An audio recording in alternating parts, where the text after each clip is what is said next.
Australia, जिसके पास सबसे ज्यादा क्रिकेट वर्ल्ड कप है और एकमात्र ऐसी टीम जिसने लगातार 3 वर्ल्ड कप अपने नाम किए हैं, फिर चाहे वो मेंस वर्ल्ड कप हो या women's world cup. ODI international world cup में तो ऑस्ट्रेलिया से पार पाना मानो असंभव था। 2007 में हुए पहले टी20 वर्ल्ड कप से पहले हर एक आईसीसी टूर्नामेंट में ऑस्ट्रेलिया का ही कब्जा था। पहली बार हो रहे टी20 वर्ल्ड कप से पहले ऑस्ट्रेलिया लगातार 3 वर्ल्ड कप जीत चुका था और सबको यहां लग रहा था कि टी20 वर्ल्ड कप में ही ऑस्ट्रेलिया का ही राज होने वाला है। बड़े बड़े दिग्गजों से सजी ऑस्ट्रेलियाई टीम जैसे ब्रैडली, मिचेल जॉनसन, जिनकी गेंदों के सामने कितना भी महान बल्लेबाज हथियार डाल देता था, तो वही बल्लेबाजी में एडम गिलक्रिस्ट और मिस्टर क्रिकेट कहे जाने वाले माइक हसी जैसे बल्लेबाज थे, जो कि आउट होने का नाम ही नहीं लेते थे। ऑस्ट्रेलियन टीम का इतना खौफ था कि जब ऑस्ट्रेलिया के साथ अन्य टीमों का मैच होता था तो अपोजिट टीम के मैदान में आए फैंस की संख्या बहुत कम दिखाई देने लगती थी, क्योंकि सबको यह लगता था कि ऑस्ट्रेलिया के साथ मैच है तो मानो रिजल्ट पहले ही आ चुका है, क्योंकि इस ऑस्ट्रेलियन टीम के लिए कोई भी टारगेट बड़ा टारगेट नहीं होता था। इस ओहदे की टीम से भारत टी20 वर्ल्ड कप का सेमीफाइनल्स खेलने उतरा था, जहां पाकिस्तान सेमीफाइनल मुकाबले में न्यूजीलैंड को हराकर पहले ही 2007 टी20 वर्ल्ड कप के फाइनल में पहुंच चुका था और अब बारी थी दूसरे सेमीफाइनल्स में होने वाले ऑस्ट्रेलिया बनाम भारत के मुकाबले की, जिस पर सबकी निगाहें थी। तो दोस्तों, वीडियो को आखिर तक अवश्य देखिएगा, क्योंकि यहाँ एक ऐसा मुकाबला है जब भारत ने ऑस्ट्रेलिया के घमंड को चकनाचूर कर दिया था। दोस्तों, सेमीफाइनल का मुकाबला एक ऐसा मुकाबला होता है जहां खिलाड़ियों के पुराने प्रदर्शन पर कुछ भी निर्भर नहीं करता है। बस करो या मरो की स्थिति में सभी खिलाड़ी सेमीफाइनल्स के मुकाबले को खेलते हैं। यही इस मैच में भारत ने भी किया। यह सेमीफाइनल्स मुकाबला शुरू होने से पहले ऑस्ट्रेलिया इस मैच को जीतने के लिए सबकी फेवरेट्स मानी जा रही थी और मैच के शुरू होने से पहले एक प्रिडिक्शन हुई, जिसमें यहां प्रिडिक्ट किया गया कि ऑस्ट्रेलिया के ये मैच जीतने के चांसेस 80% से भी ज्यादा है। लेकिन महेंद्र सिंह धोनी की भारतीय टीम भी पूरी तरह से तैयार थी ऑस्ट्रेलिया से यहां मुकाबला खेलने के लिए और इस प्रिडिक्शन को गलत साबित करने के लिए। अब भारतीय कप्तान महेंद्र सिंह धोनी और ऑस्ट्रेलिया कप्तान एडम गिलक्रिस्ट टॉस के लिए मैदान में आए और भारत ने टॉस जीतकर पहले बल्लेबाजी करने का फैसला लिया। भारत के लिए ओपनिंग करने आए गौतम गंभीर और वीरेंद्र सहवाग। गंभीर ने पहले ओवर की तीसरी गेंद पर चौका मारकर अपना और भारतीय टीम का रनों का खाता खोला, लेकिन दूसरे छोर पर खड़े वीरेंद्र सहवाग थोड़ा अनफिट महसूस कर रहे थे। उनको भागने में दिक्कत हो रही थी, तो सहवाग ने एक रनर की डिमांड करी। सहवाग के लिए रनर बनकर आए रोहित शर्मा। अब गंभीर और सहवाग रन गति को बढ़ाने लगे। तभी सहवाग ने पावर प्ले के आखिरी ओवर की पहली गेंद पर जॉनसन को एक कमाल का शॉट मारा। सहवाग इस ओवर को एक बड़ा ओवर बनाना चाहते थे। तभी जॉनसन ने सहवाग को अगली ही गेंद पर कैप्टन गिलक्रिस्ट के हाथों विकेट के पीछे कैच आउट करवा दिया। अब भारत का स्कोर हो गया था 5.2 ओवर में 30 रन पर 1 विकेट और क्रीज पर गंभीर का साथ देने आए रॉबिन उथप्पा, जिनको पहली ही गेंद पर एक जीवनदान मिला। हिडन ने उथप्पा का कैच छोड़ा, लेकिन फिर भी भारत बहुत स्लो खेल रहा था। भारत का स्कोर 7.5 ओवर में मात्र 41 रन था, जो कि ताबड़तोड़ बल्लेबाजों से सजी ऑस्ट्रेलियन टीम के लिए बहुत ही कम था। भारत को जरूरत थी रन गति को बढ़ाने की। रन गति को बढ़ाने के प्रयास में गौतम गंभीर भी जॉनसन को अपना विकेट दे बैठे। अब भारत के लिए समस्याएं बढ़ती जा रही थी, क्योंकि एक और ना तो रन बन रहे थे, वहीं भारत मैच के अंतराल में विकेट्स भी खोता जा रहा था। अब पिच पर रॉबिन उथप्पा का साथ देने आए युवराज सिंह, जिन्होंने 3 दिन पहले इंग्लैंड के खिलाफ हुए मैच में पूरी दुनिया को अपना टैलेंट दिखा दिया था। युवराज उस समय टी20 क्रिकेट के सबसे खतरनाक बल्लेबाजों की सूची में शामिल थे। युवराज ने आते ही 2 बड़े छक्के लगाकर ऑस्ट्रेलिया को यहां दिखा दिया कि वहां किस कमाल की फॉर्म से गुजर रहे हैं। युवराज सिंह और रॉबिन उथप्पा ने मिलकर ऑस्ट्रेलियन बॉलर्स को आड़े हाथों लिया और भारत के रन रेट को भी सुधारा।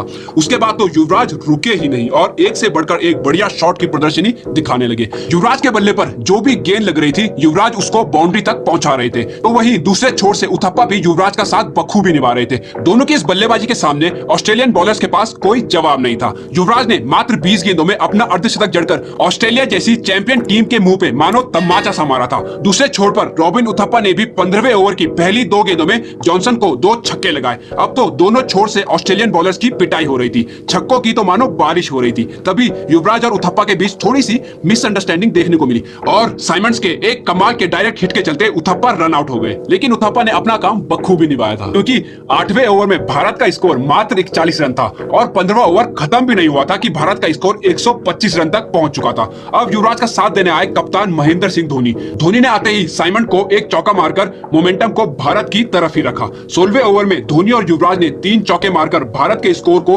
140 रन के पार पहुंचा दिया था। अब 18वां ओवर लेकर आए माइकल क्लार्क, जिनकी दूसरी ही गेंद पर युवराज ने छक्का मार दिया। युवराज तो हर गेंद पर अटैक कर रहे थे, जिसका खामियाजा युवराज को भुगतना पड़ा जब 18वें ओवर की तीसरी गेंद पर युवराज माइकल क्लार्क को एक बड़ा शॉट मारने गए और गेंद सीधा हसी के हाथों में दे मारी। लेकिन युवराज की इस मैच विनिंग पारी की सब सराहना कर रहे थे। युवराज सिंह ने अपनी इस विस्फोटक पारी में 30 गेंदों में 70 रन बनाए थे, जिसमें उन्होंने 5 चौके और 5 कमाल के छक्के लगाए थे। 233 के स्ट्राइक रेट से युवराज ने ऑस्ट्रेलिया गेंदबाजों की धज्जियां उड़ाई थी और ऑस्ट्रेलिया को यह दिखा दिया था कि इतनी आसानी से तो ऑस्ट्रेलिया यहां मैच भारत से छीन नहीं सकती। दोस्तों, युवराज की इस पारी के लिए वीडियो को लाइक जरूर करें।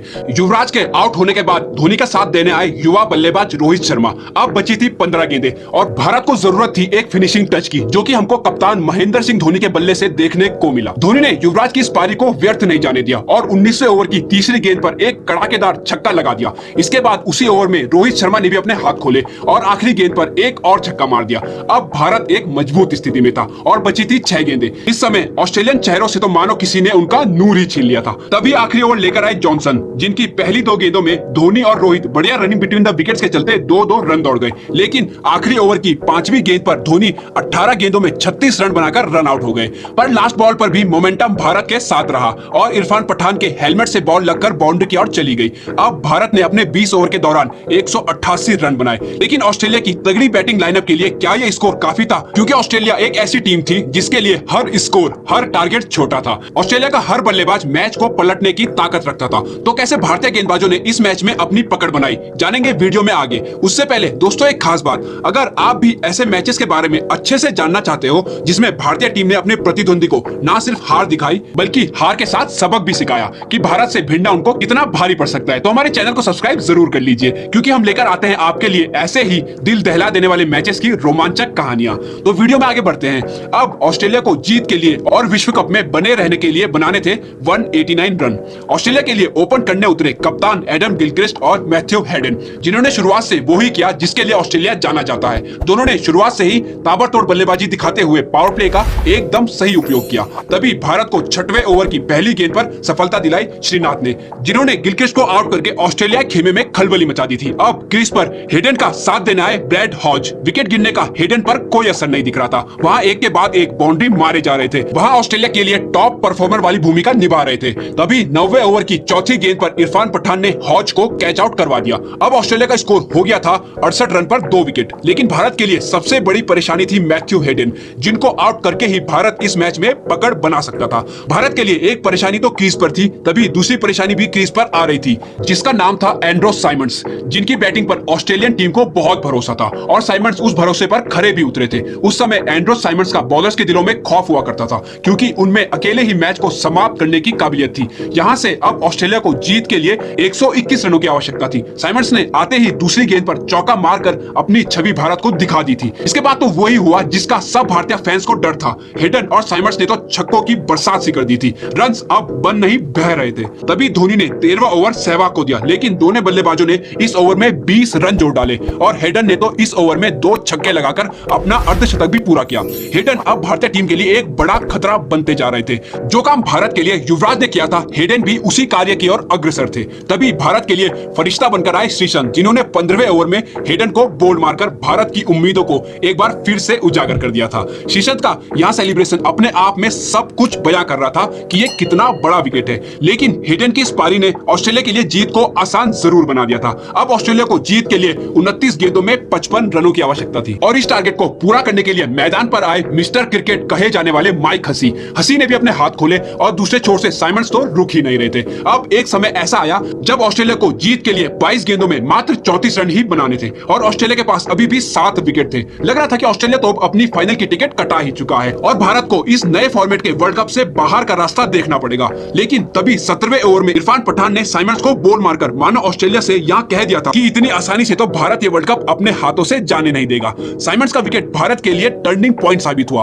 और अगले ही ओवर में हरभजन सिंह ने क्लार्क को बोल मारकर ऑस्ट्रेलिया को प्रेशर में डाल दिया था। अब भारत इस मैच पर कब्जा करने ही वाला था। एक समय आसानी से जीतती दिखाई दे रही ऑस्ट्रेलिया अब मुश्किलों में थी।